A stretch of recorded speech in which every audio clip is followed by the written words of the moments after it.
angels, welcome back to my channel. I'm Isabel Palacios, and today I want to talk about living your life with intention. Before I get started in this video, I want to let you guys know that I will be hosting my very first Elevated Feminine seminar online. It will be virtual via Zoom.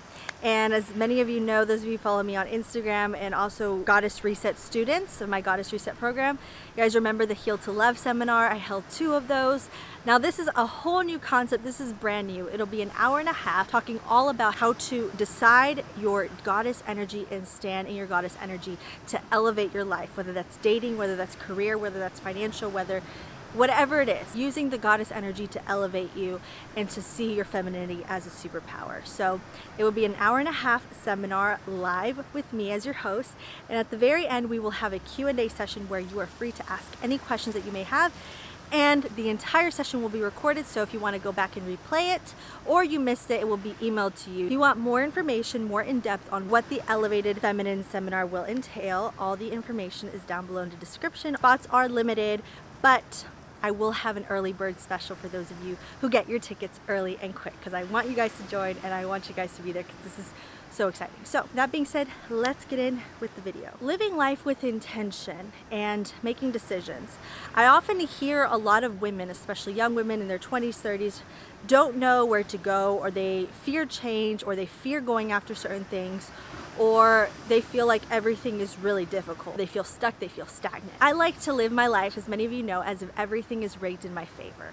Everything I do, whether it's good or bad, the outcome may seem bad in the moment or negative, it's ultimately going to lead up in my favor. Why? Because I learned something from it. I learned from my mistakes, or I learned from where I didn't do well, and actually learned from my experience, which I think is really what life's all about, is learning about our experiences. So one thing that being in my divine feminine energy taught me was that decisions made with intentions are usually decisions made right for you. Why? Because we're so used to, in our culture, kind of going through things, either overthinking things to the point where we stay stagnant, or we do things impulsively. But it's important that we find a middle ground, that we don't stay stagnant worrying about our decisions, but also that we don't make decisions recklessly. So being in my divine feminine, I learned to be patient and trust the process of different things. That if I don't make a decision right now, the decision and the idea and the intention or the way will be shown to me as long as I take one step or make an intention in the direction I wish to head. An example would probably be dating. If you're single and you're in the dating scene, I hear a lot of how difficult it is for singles out there nowadays. I think dating has always been something tricky and hard to maneuver. Doesn't matter in what generation you live in. I think now is the best generation to be dating because you have a lot more freedom, you have a lot more choices, which it could have its good and its bad, like any decade, but as women we have more choices, which is good. It's empowerment. So let's use those choices and let's use those things to be really intentional. It's not like your parents or your grandparents, they only got a dating pool the size of their town or their city. No, now you can travel, now you can go different places, now you can meet people, and it's no longer contained just to right here. That's just an example. I think we have to start seeing the universe as something abundant, seeing our world as abundant because it is. We're so much in scarcity and lack because, well, that's what sells, right? Fear sells. But what if we decide to change the paradigm and say, actually, I feel stuck and stagnant because I have so many options. Now it's all up to me to make the choice on what's right for me. Let's say you want to date, right? And you want to find somebody who's like this and like this, like this. You will find a million videos telling you online, oh, if you have all these high standards, you'll end up alone forever, blah, blah, blah. And that could be true if you believe it to be true. But again, we're challenging paradigms. Don't be afraid to set standards, and not just standards of like physical, if you want them to be beautiful. Of course, you want to be with somebody you're attracted to, don't we all? I think that's the minimum of what we want in somebody. But what about those standards that you feel are too high or too difficult, or you feel like you'll never find somebody like that? Challenge yourself to find somebody like that. I remember when I was single, I used to tell my friends, I want somebody who lives by the beach, who lives like on the coast somewhere. I wasn't specific about where, and that they have a boat. And I used to say that all the time and kind of said it jokingly, but deep down I really believed that I wanted that. So that's something I always put my standards. I wanted somebody fun, I wanted somebody happy and smiley, and all these different standards I had.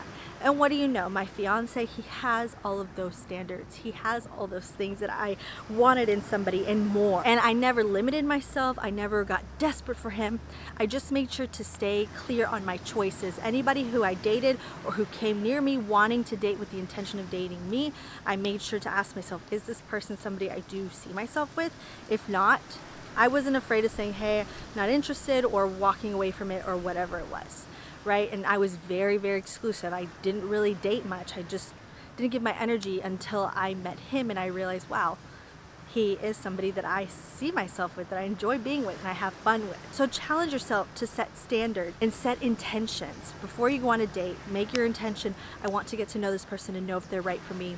My intention is that God reveals to me if this person has good qualities or bad qualities. I want to know. I don't want to be led on. I actually want to know who this person is.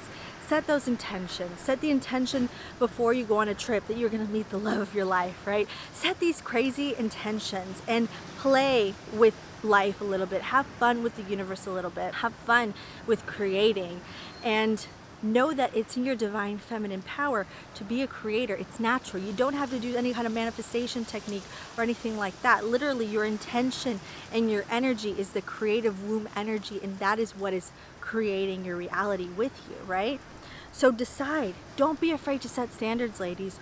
Don't be afraid to set standards with where you live, with your career, with who you date, with your friends, any of that. Cut out what does not align with what you see as your highest vision, and instead allow space for what does. So set those standards, be intentional with your decisions. And if you can't decide right away and you feel kind of stuck or stagnant, it's okay. You don't have to rush. Live in the present moment, and you'll see how things come to you. Ideas come to you, people come to you, and things get clear. I hope you enjoyed this video. If you want to join me in the Elevated Feminine Seminar, link is down below. I hope to see you there. And always remember this, my beautiful angels, no matter who you may be in this life, no matter what you may be going through, what decisions you have to make, or what you've dealt with in your past, always remember your true beauty, your true worth, and your true power always come from within. I love you all, and I will see you in my next video. Bye-bye.